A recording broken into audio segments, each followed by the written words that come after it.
Hello, I'm Mrs. Harrison, teacher of music and second MP in performing arts at David Nieper Academy. I've more than likely been your child's Key Stage 3 music teacher from Year 7, and it will be myself and Mr. Caker who will be your child's teacher should they continue to pursue music at Key Stage 4 study.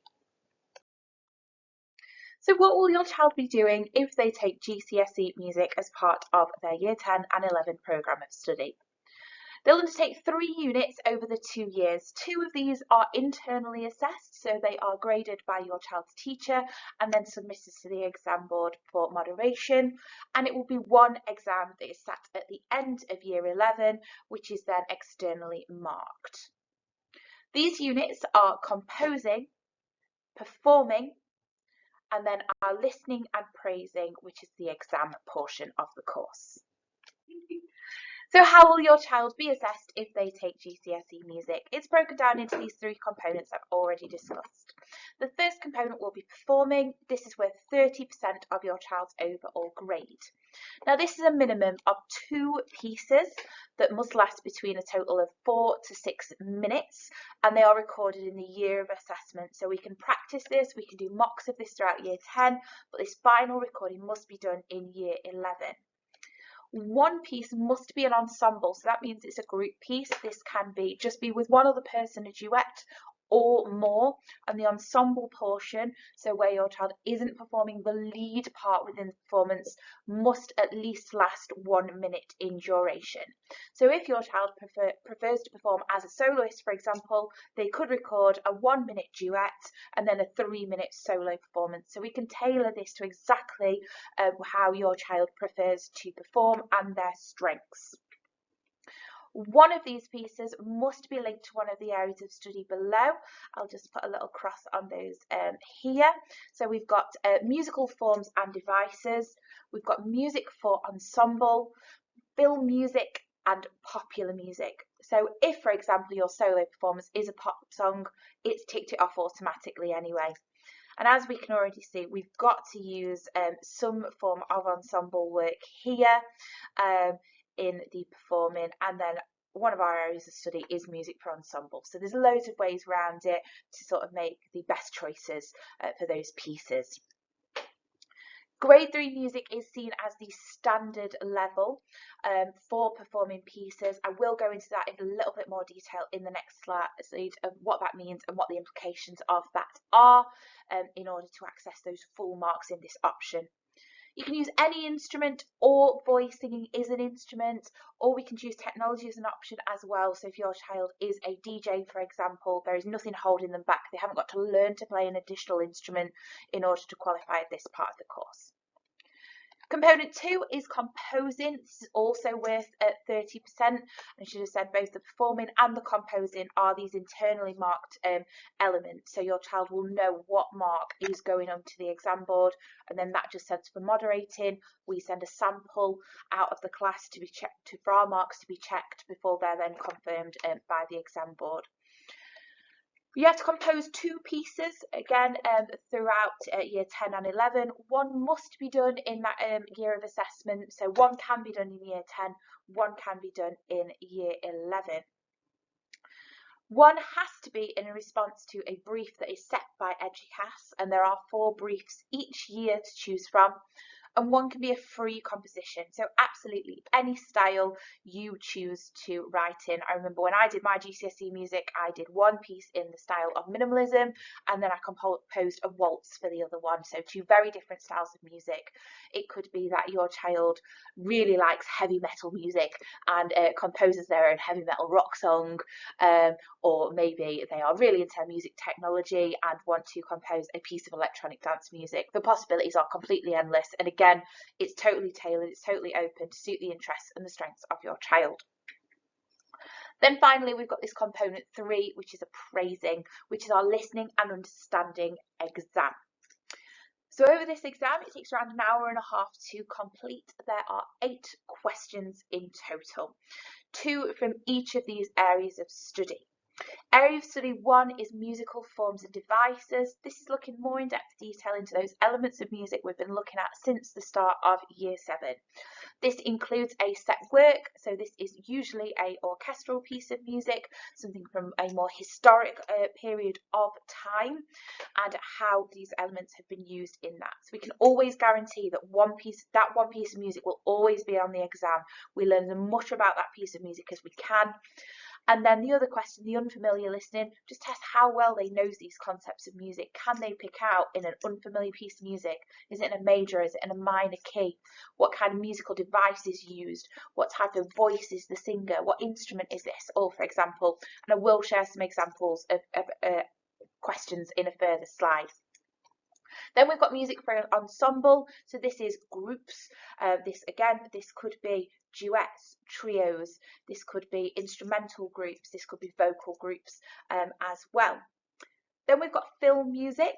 One of these film music questions is a long answer question looking to analyse composer's choices. Why is it suitable for that particular film scene? And your students may remember we did a big topic on this in Year 8 where we looked at film music and why specific composer intentions were chosen. So it's not something completely unfamiliar to them. And then finally, we've got Area of Study 4, which is popular music. And again, this one includes a set work, so it'll be some unfamiliar piece of music first, and then a set work. The set work for this area of study for next year is the song Africa by Toto, which I am sure many students will be very familiar with already. And if they're not, have a listen to it. It's a great piece of music. So here is an example of some of the set briefs that come under the composition units within the course and what these may look like. So we've got Area of Study 1, musical forms and devices. So compose a piece of music in ternary form that's performed at a school awards ceremony. In Year 7, students did do a musical structure and forms unit, so ternary form is something they've already had experience of performing and looking at what that exactly is. So we just revisit that, obviously look at it in more depth, and students would have to compose their own sections to create that certain structure of music.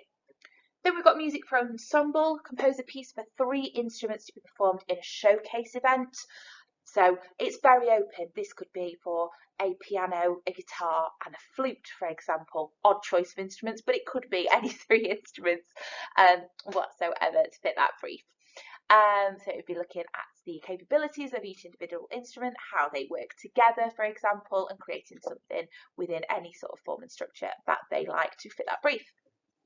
Then we've got film music. This is always usually a really popular one within the set briefs.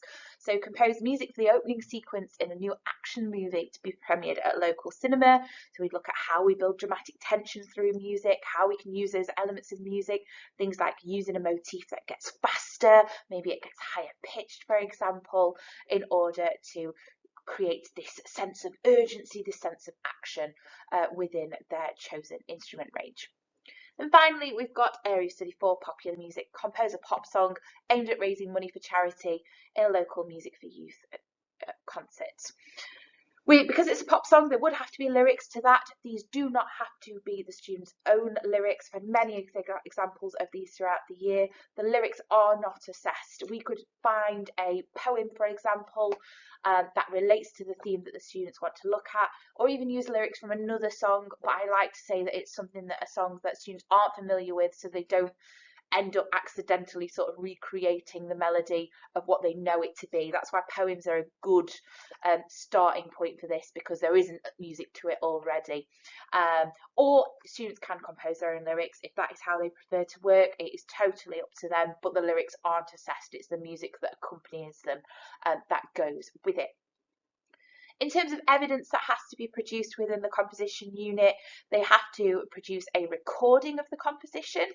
If this could be something that is performed live. If it's a pop song, for example, this could be the students singing it themselves, accompanying themselves on the piano or guitar, or getting somebody else to accompany them, as long as it's their written music that they've created. Or this can be created digitally as well. If students use software like MuseScore, like our Charanga Studios, they can create it and we can just export the MP3 file, and that is our recording done. It could be a mixture of the two. I'm going to refer back to that pop song again. They could create their own backing track on music software and then sing along live to it. There's loads of different options that we can use here. Second, we have to create a score or a detailed written description of the music as well. If students are using software like MuseScore, the score is already created for us already, or this can be screenshots of their digital workstation, maybe a little sort of paragraph sort of next to it. Here's what I've created here. This is my melodic line, for example. But again, we'll look in lessons on how is best to do that, what best fits the student and the approach of composition that they have created. So on the screen now is an example of one of the listening appraising questions. So you'll hear an extract from an instrumental composition. We played 4 times with a 30-second pause between the playing. So it's not a sort of case of if you've missed it, that's it, you've lost the mark. There's plenty of playings. You can spread out your questions. You can spread out sort of how you answer this question. So there are lots of different question types throughout the exam. So we have got multiple choice questions. We've got sort of short answer questions. You can see at the bottom, these sort of tick the 3 musical features that you've heard. So there is a real wide breadth of question types that you might hear throughout the exam. Then this is the other type of question, and there is only one of these throughout the whole paper. So this big 10-mark question that is in the film music category. So explain how this piece of music is appropriate for a chase scene. So you can refer to the musical elements and the purpose and the intention of the music. We have had practice of this in our film music unit in Key Stage 3, but obviously this would go into more depth. So it could be things, as I mentioned earlier, things like the dynamics of the music get quicker as the music progresses, which gives the impression of somebody running, which increases the anticipation within the music, as that would get you sort of 2 marks, that sentence, because you're given an example of what you're hearing in the music and you're interpreting that intention as well. So really it's 5 sort of solid examples of how to answer that question, which is why it is the long answer there. But again, just before that, state 2 ways in which music technology has been used. So again, short answer question. So it just shows the variety of different question types throughout the exam. As I've said, there's only one of these big answer questions. The majority of them are more short answer questions, multiple choice, tick box, those sorts of things as you listen to the music. So I mentioned earlier on in the video about this grade 3 standard of performing, and this is what this grid on the screen refers to right now. So each performance is marked out of 36. And this standard difficulty of level 3 is the central column here. So if your child was to score full marks on that piece and it was a grade 3 standard piece, they would receive 36 marks for it. If it was easier than standard, even if they played that piece perfectly and were awarded 36 out of 36, because it's not the level of difficulty required, it would be downscaled to 32. So if we're not at that grade 3 standard, we still can perform, we still can take GCSE music, but we do have to bear in mind that there is this sort of little down sort of scale because of it being an easier level difficulty than the expected. But it does work in the reverse way as well. If you're actually a more advanced player, if you're playing even a grade 4 standard or anything higher, we actually move into this final column, this more difficult than standard level. So you can even afford to make mistakes. I'll just highlight here from 33, even if you don't do a perfect performance and score 33 out of 36, then because it's more difficult than standard, you actually get upscaled to a 36, which would obviously be a 9 for performing, which is the top mark. So there is some wiggle room here, obviously, and we will choose the best pieces for your child's capability and what's going to get them the best mark overall. So why should your child choose to study music at GCSE? So music is an academic subject in its own right, and it actually benefits other subjects too. A recent study in the UK found that playing a musical instrument enhances general performance in other subjects at GCSE.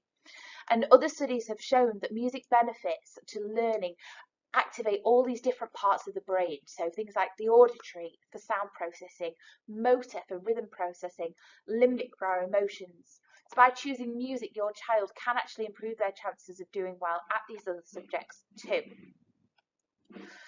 Music does provide transferable skills.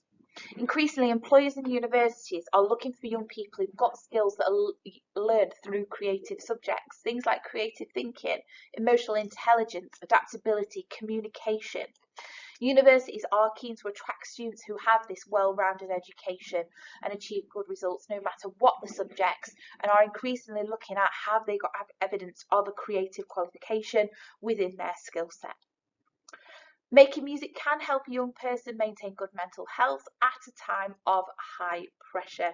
Other research has shown that music can improve mood and prompt creative flow, which helps with feelings of anxiety and self-doubt as well. And finally, and most importantly, students are more likely to succeed and achieve a higher grade if they study something they are good at and they do enjoy. The reasons to choose music. So for somebody who has a passion for music, absolutely music is the right choice for you.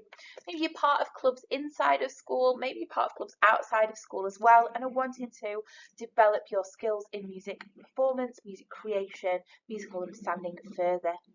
Maybe you take instrumental lessons inside of school already or outside of school. Maybe that's something you're wanting to do, and this is something we do offer in school, and please just speak to a member of music staff if that is something you don't do yet but are wanting to take up. Maybe you are wanting to take GCSE music but aren't sure about what instrument you should look into. We can have those conversations with you and your child already now. Maybe you've got a thirst for knowledge and want to know more about music and that exam portion, the listening, the understanding, getting to know all these technical words and the composer's intention is something that you'll find really interesting. And of course, if you'd like a career in music, or it's beneficial to have a creative subject within their choices to support a future career, then music is absolutely the right choice for you. And finally, if you feel more comfortable doing coursework on a computer or composing music, performing music, having that recorded in that sort of small case environment rather than a final exam, then absolutely music is something that you should be looking into. Yes, there is an exam in music, but it's not all exam based. It is one part of the course. It's worth 40% of your overall grade. The majority of your music grade is based on that coursework, things that are creative in the classroom, things that are actively being created, being performed by your child. The transferable skills that are appropriate for taking music at GCSE are on the screen right now. So taking GCSE music encourages independent learning. You obviously have to be disciplined in order to practice your instrument and practice that independently. When we're working on ensemble pieces, then obviously that is working in teams. Additionally, if students are attending cross-curricular groups as well, that's only going to be highlighted even further with that. We've got performance and presentation skills that are going to be useful in any job and career. We see that big listening and praising exam. Listening is really highly developed in musicians and it is an important part of the course. We've got analytical skills, like comparing composers' intentions. We've got confidence, self-esteem, of course, creativity and self-expression as well. On the screen right now are just a list of some of the careers that students may look to go into post GCSE music once they leave us at the end of year 11. So there is obviously the musical careers themselves, but also within the wider arts and creative industries. But of course, because music is so highly regarded as an academic subject, it can also complement your other studies in leading to a professional career, things like medicine, law and accountancy. I hope this presentation has given you a real clear insight into what GCSE music is and whether or not it is the right fit for your child to take at Key Stage 4. If you do have any further questions on this course, please do get in contact with either myself or Mr. Caker. Mr. Caker is probably the best bet this year just because I am still on my maternity leave, so I'm not checking my emails as frequently, but I will pick up anything that does come to me. But Mr. Caker is the music teacher who is in place 5 days a week here at the moment. So please feel free to contact either of us if you'd like any more information. Thank you.